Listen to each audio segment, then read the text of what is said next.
Hello, and welcome to the Why podcast from London Business School, where we dive deep into the big questions shaping our world and work. And of course, we ask, why? Generative AI is now shaping recruitment in ways that would have been unthinkable just a few years ago. AI isn't just supporting hiring, it's rewriting it.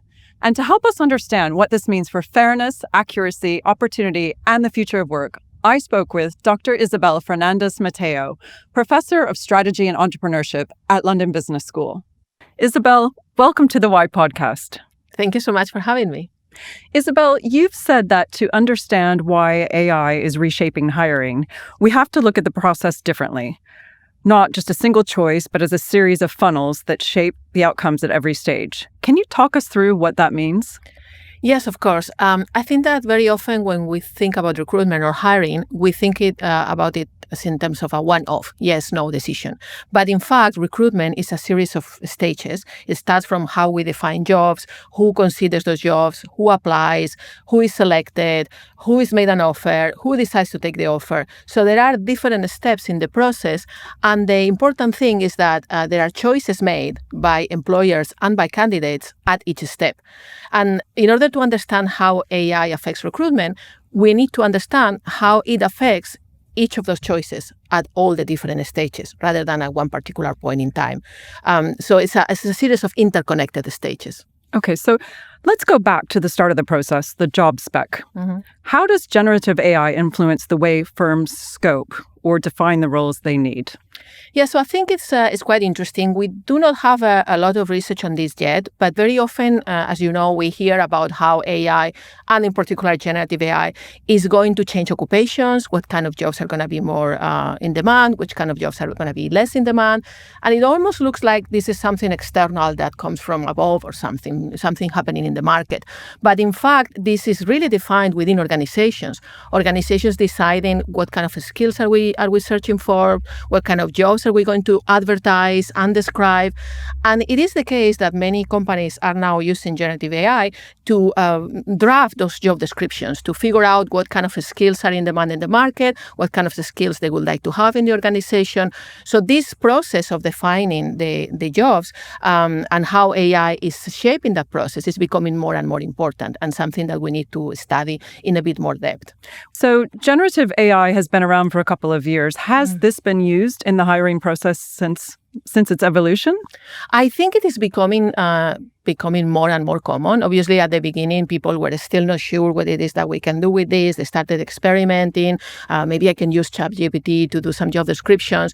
I think that as the technology has evolved and it has become better, this has become much more of a regular practice. But also, you now find lots of organizations that will actually do this for you. Providers that will tell companies, look, we can help you use generative AI to draft these job descriptions at a scale. So it's becoming more and more common, I suppose, in the last year or so. In your paper, you use the example of a supply chain manager. Mm-hmm. As AI tools help HR teams analyze similar roles, scrape job boards, and identify trending skills, how might this actually reshape the job itself? Yeah, so this is something that we also do not have a lot of evidence yet. We have a lot of speculation. You can imagine that as companies start using AI to scope different kinds of job descriptions, to look for how skills are used in the market, the definition of the jobs themselves become a little bit more fluid. Perhaps there could be skills that now are demanded from supply chain managers, which have to do with the data analytics or things that used to reside in the finance teams. We don't know yet. But what I think it's probably going to happen is that as we start using more data from outside the organization to see which skills are in demand for certain jobs, the definitions of the jobs become maybe more modular. They might become narrower, they might become broader. We don't know yet, but certainly the very fact of defining the jobs through data out there, it's going to change how those jobs look like. So everything from the title of the job to, it's changing the whole workplace overall. Yeah, the skills that it requires, how it fits with other jobs. It's an open field, really. Yeah. Could the use of generative AI in writing job descriptions embed AI's own assumptions into the definition of a role? Yes, I think that's a very interesting question, and absolutely, it's not necessarily AI's assumptions because AI in itself doesn't have any assumptions, but because it is trained on data. Generative AI is trained on data, like all types of AI. And in the case of job descriptions, is trained on other job descriptions, either from within the organization or outside in the market, from other companies, from social media even. So if you use it in order to generate your own job specifications, it's going to build on what has been used in the past. So those assumptions, those old assumptions are going to be embedded in the way that we describe the new jobs. But because it's at a scale, it's a lot of data, it might not be obvious that these are assumptions and they are old assumptions. So we need to always be keeping in mind whether that's still how we would like our jobs to look like in the future, not how they have looked in the past. Isabel, what can a human hiring manager perceive in the early scoping of a role that AI cannot? Well, so the advantage, obviously, of the AI is that it can draw on millions and millions of data points and spot patterns. What perhaps a hiring manager can bring in when deciding how to scope a job is the knowledge of the context of the organization, how that job fits with other jobs in the team, how it fits with the culture of the organization, and so on and so forth. It can also bring a judgment about trade-offs, right? Yeah, maybe this would be the ideal way of defining this job, but considering other people I have in the team or considering other things that we need in this organization, perhaps that's not what I want to do, right? So the context and the trade-offs, I think, is something that hiring managers still can bring in, at least for now. And conversely, Isabel, where might AI outperform humans at this stage? Well, the main advantage, obviously, is the scale. Is the scale in the sense that because you can analyze so many data, you can spot patterns and being able to actually create job descriptions in a way which is much more efficient and might try to improve the match, right? It can also outperform in the sense that it is not influenced in principle by preferences or by politics of the organization, of what it is that certain departments want versus other departments want, and so on and so forth. So in that way, it's more quote-unquote objective. So it's the scale and the objectivity. So in a way, from what you're telling me, this will bring a bit more fairness to, at least to more the process. objectivity to the definition of the job. But I suppose if the generative AI isn't set in the right way, then it could lead to some poor outcomes. Of course. So the advantage is that it draws on a lot of data and it is not influenced by the preferences and the politics. At the same time, because it draws on data, and as we've said before, it draws on data that's already there. Mm-hmm. So in a way, it could potentially perpetuate the way in which we've always done things, right? Mm-hmm. So it could perpetuate the status quo in the sense of what are the kind of people that we think we're looking for. It could also perhaps affect the way in which jobs are described, depending on the type of people who have occupied those jobs in the past. It might even shape the language. So, for example, an extreme case would be if generative AI describes jobs in engineering professions with language like competitive or assertive or these kind of things, while jobs that are in healthcare, they might describe it as supportive or caring. And we know that perhaps those languages are going to affect the probability that different types of people would apply to these jobs, more likely men versus women, but also other types of sociodemographics. So in a way, it can still embed assumptions about who are we looking for in the language it uses. And that could lead to, I suppose, a lack of diversity in a sense, which we'll talk about. We'll touch on that. But yes, or a perpetuation of just simply we'll keep looking for the same thing that we've looked in the past. Okay. So just carrying on as it was before, but maybe in a more efficient way. That's right. If AI is influencing which roles get created, do you expect this to change how candidates choose which skills to develop or which paths to pursue?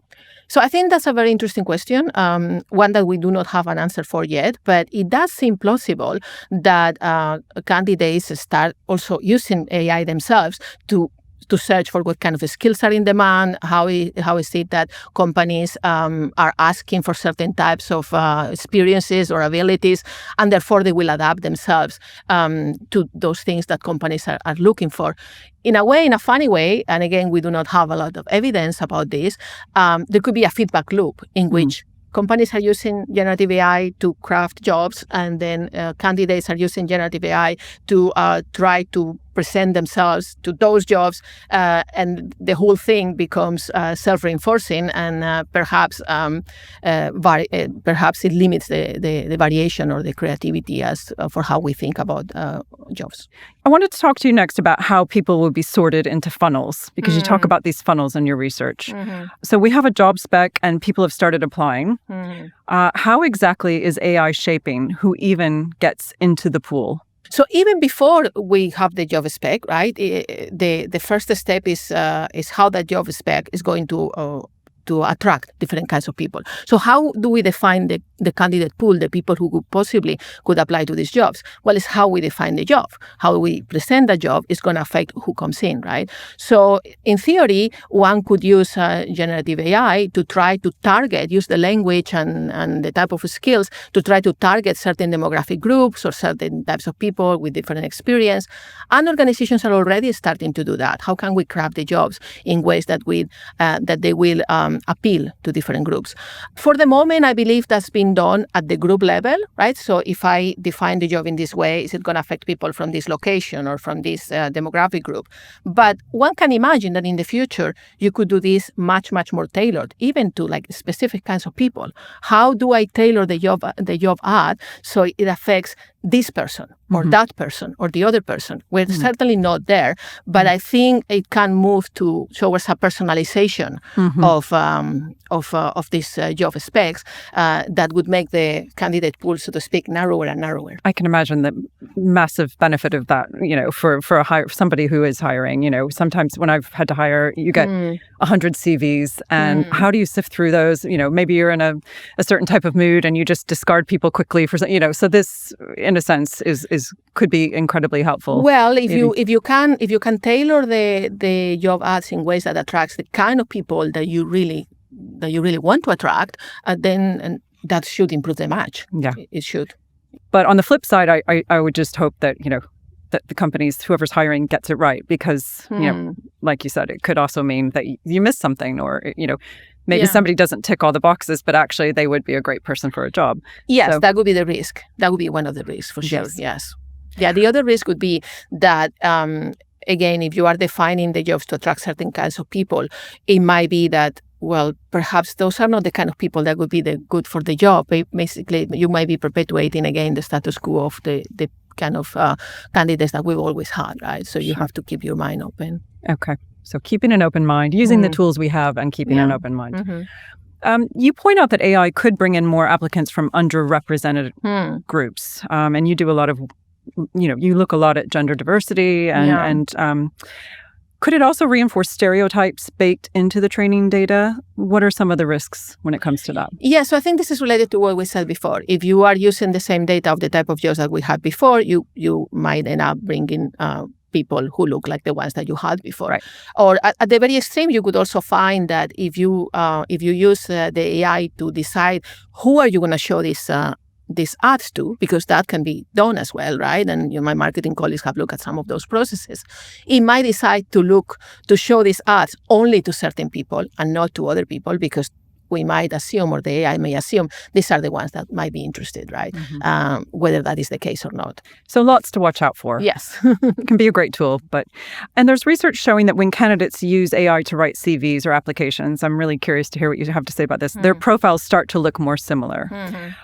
Does this homogenization make it harder for employees to spot high quality talent? If everybody has the same buzzwords and the same keywords, how do you know? I think this is one of the biggest impacts so far, because we've been talking up to now about using generative AI to define the jobs and to write the job descriptions.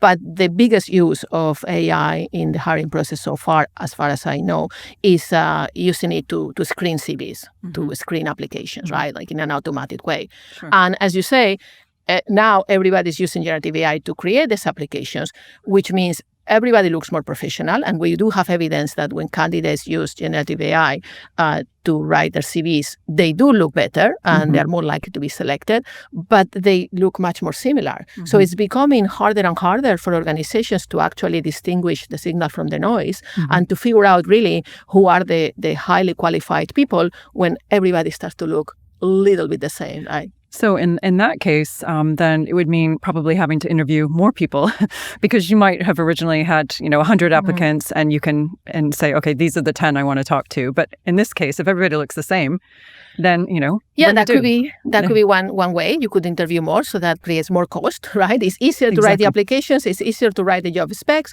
but then also you have to do the work later on because you have to interview more people. Or what could happen also, which is, I believe, already happening, is to just reject more people. So the number of people who get rejected for jobs is growing because the number of people who are applying is growing. So rejection is becoming an everyday thing. I mean, you hear people talking about all the time. Companies are flooded with CVs. They are rejecting left, right, and center. And do you think that they're getting more because of AI? They're just it's easier for people to apply. Definitely. There is some evidence already that the job applications are for each job are increasing. There are many more. It's not just a sign of the times where the economy maybe isn't as great. Well, it's a combination. Right. It's a combination. Okay. Yes. I mean, now there are even tools that you can use to write automatically applications for jobs, right? Like you don't even have to write one for the... Really? You just can submit 100 at the So instead of having to do a cover letter like we would have done in the past. Yeah, the AI would do the cover letter for each of the jobs. So it really can be 1 minute and you've got your job application sent off. Yeah. Okay. I haven't done this for a while, so I'm fascinated by this. Yes. So Isabel, because AI lets candidates apply to far more jobs, companies see a higher volume and higher rejection rates. But what does that do to long-term candidate behavior or diversity? Yeah, that's an interesting one because we've mentioned that there are many, many, many more rejections. And I have studied in the past how rejections affect candidates. And I have found that, when people are rejected for jobs, they are less likely to apply again. But interestingly, this is more so for women. So when women are rejected for jobs, they're less likely than men to apply again. Can I just stop there? Why is that? Well, it's a long story, but it has to do with the perceptions of fairness of the process. For women, the process of hiring, the fairness of the process is very important. And if the rejection is not done properly, they feel the process to be more unfair and they're less likely to apply again. So it has to do with perceptions of fairness that are related with issues of belonging and, whether you are a minority in a group or not. So so there are lots of complicated reasons why that is the case. But the interesting thing is that if that is the case, and it seems to be the case because other people have found it as well, this can actually have important consequences for the diversity of talent pipelines down the road. So I have shown in the past that in high rejection environments, that is when a lot of people get rejected, over time, you get fewer and fewer women in the candidate pool because of this process of reaction to rejection, right? Can I just interrupt? It's really interesting. Is there a particular industry where this happens more? Financial or... Not industry per se, but we studied this a few years ago. We published a paper on this issue, and we found that this process happened a lot in executive positions across industries, but for executive recruitment, where the rejection rates can be up to 95%, right? They're very high. But it does not happen so much in other environments, like, for example, patent applications or crowdfunding for entrepreneurship. There, you still find that women are less likely to apply, but because the rejection rates are lower, this does not necessarily affect the diversity of the candidate pool over time that much. But in executive positions, it does, quite significantly so. So the higher the rejection rate, the more likely it is that there will be less diversity down the road. And we have not looked at this in the context of AI, but, logically, if AI makes rejection rates higher, we can only imagine or hypothesize that down the road, that's going to have diversity implications that we have not thought about. So it's great to bring awareness to this now as people are starting to use AI in their hiring, that actually there's a red flag here already that, need to be aware of. That's right, yes. As we're trying to improve diversity, everything we teach here is, about that. So take caution. Take an eye on it, Keep an eye on it. Isabel, what can a human recruiter see in a candidate's early signals that AI might completely miss? Yeah, so when you look at the CVs, for example, I think that this goes back to something we mentioned before, which is trying to understand not just whether this person is qualified for the job itself, but how this person is going to fit within the team or the organization, so the context. And sometimes also it could be about making a judgment about, well, this person might not be fully qualified, but I can see that down the road there might be some potential or something might change. Or maybe I'm willing to make a trade-off and just give this person a chance because of other reason, other organizational reason, which could be even the signal I'm sending to the other employees or other members of the team. Those things that are outside the job description itself, those still require human judgment. So AI could be quite brutal in a way that maybe isn't so helpful there because this lack of judgment. Yeah, I mean, it's an open question, but that could happen. Yeah, okay. And where might AI offer more fairness or consistency than a human does presently? Yeah, so that's another interesting one because the fact that for the screening CVs, AI algorithms use what they learn about many, many different patterns in a very systematic way. We keep talking about algorithmic bias. People talk about this a lot. But actually, there is a lot of evidence now that algorithms can be less biased than humans because it's compared to what? They might be biased, but maybe they're not as biased as a human could be. Right. In particular, we do know that human screeners very often get influenced by things like the background of the candidates, whether they went to school, whether they have the same hobbies as them, and so on and so forth, which may or may not be related to potential job performance. An algorithm is not going to do that. So accuracy and fairness are actually often higher with an algorithm. And if diversity is good for the workplace, which we often, say that is the case, right? Then this could be really beneficial, right? So I know exactly what you're saying. You look at a CV and you go, oh, this person, they're from where I'm from, or they went to the same school, right? You already feel a sort of a closeness to them and maybe a preference for them. This takes that out of the element. Yeah, similarity matters a lot for humans. It might not matter so much for algorithms. It's really interesting. I want to next talk to you about how people will be selected within these funnels. So once candidates reach the selection stage, AI can evaluate video interviews, analyze tone, read facial expressions, even generate follow-up questions. How is this changing the nature of candidate evaluation?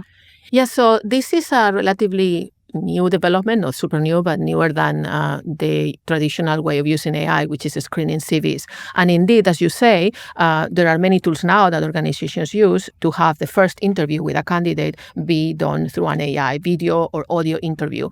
They will analyze not just the responses that the candidate gives, but also how the candidate behaves, how they pace their answers, and so on and so forth. I suppose that the biggest advantage is that, again, the scale. You can have hundreds or thousands of applications and have interviews for all these people that before you were not able to. But also it allows to turn this unstructured data into structured data that can systematically analyzed. And ideally, it could be used by organizations to see who does well in the interviews according to the AI and whether that predicts performance down the road. The other thing is whether that's been done. Probably not yet, but it could be used. So in 10 years from now, perhaps there will be enough time to trial this, I guess, and companies can look back and go, it worked here or it didn't work here. But hopefully in 2 years from now. Hopefully in 2 years. Okay. a little more hopeful there. So Isabel, you ask a crucial question in your paper. Does AI improve accuracy and fairness compared to human judgment? And where does AI help and where does it struggle? Right. So if we're talking now about the interview stage, the reality is that we do not have a lot of evidence yet on how AI improves accuracy or fairness in the interview stage. Most of the evidence we have is from the screening CVs. What we do know, though, for many, many years of research is that interviews are one of the most biased stages of the hiring process. We always think that we do great in interviews as hiring managers, that we know exactly what we're looking for and that we are being very fair and very, very structured. But in fact, the evidence suggests that that's not necessarily the case. And can I just ask, why is that? It's just something that humans aren't. Yes, there are many reasons why we have what we call cognitive biases. So, for example, there is evidence that the first 5 seconds of meeting somebody, you make an impression about them. So you meet them, you like them or not, and then from then onwards, that colors your evaluation of that person, right? Okay, so it's the same thing in a job interview. Definitely in a job interview, particularly if job interviews are unstructured, in the sense that you come up with the questions on the spot, and every interviewer asks different questions. We've known for a long time that it's very important to have structured interviews in which everybody asks the same questions by several interviewers. Also, that the interview questions are related to the behavior on the job, and so on and so forth, right? So there are very clear ways in which we can make the interviews less biased. Okay. And paradoxically, if we use AI, we might be able to introduce more structure into that process. In fact, there is a research study I recently became aware of that did something like that, in which they were trying to look at whether it made a difference to interview people with an AI or with a person, and they randomly assigned people to be interviewed by a hiring manager or by an AI tool. They actually found that the people interviewed by the AI were more likely to get the job, and they were more likely to stay in the job. But interestingly, these people themselves, they perceived the interview with the AI to be much better. So they didn't have any They thought problem. it was much better with AI. Yeah, they enjoyed it more. They liked it better. So in a way, it's not necessarily the case that having an AI interviewing is going to decrease accuracy or fairness. It might actually increase it. But it, of course, depends on how it is designed. Okay. Oh, gosh. I thought you were going to say the opposite. I thought you were going to say people want to be interviewed by people. But well, as I said, there's not a lot of evidence. Yeah. This is like I saw this one particular study for one type of job. It might be that in other type of jobs that is not the case. Sure. So that's why we need to understand much better in which context people prefer it versus not prefer it, and in which context it increases accuracy versus it doesn't. So it might be a case that in some industries AI works better for interviews, and in other industries certain types of jobs it needs a human touch. Yeah, we need to understand that. Yeah. Okay. Could AI inadvertently introduce new forms of inequality even as it tries to reduce bias? You talked about bias before. Yes, again in the interview, if we focus on the interview stage, it could be more accurate. It could be less biased because of this using structured data. At the same time, coming back to what we've already been talking about several times, is that if it's trained on data of what has already been always the case, particularly if we start analyzing things like how people talk and their facial expressions and what kind of language they use, they might expect people to accommodate to the standard person, whatever that is, right? The people who have already been in the job before, which means that if you have a different way of expressing yourself, this might actually be penalized, right?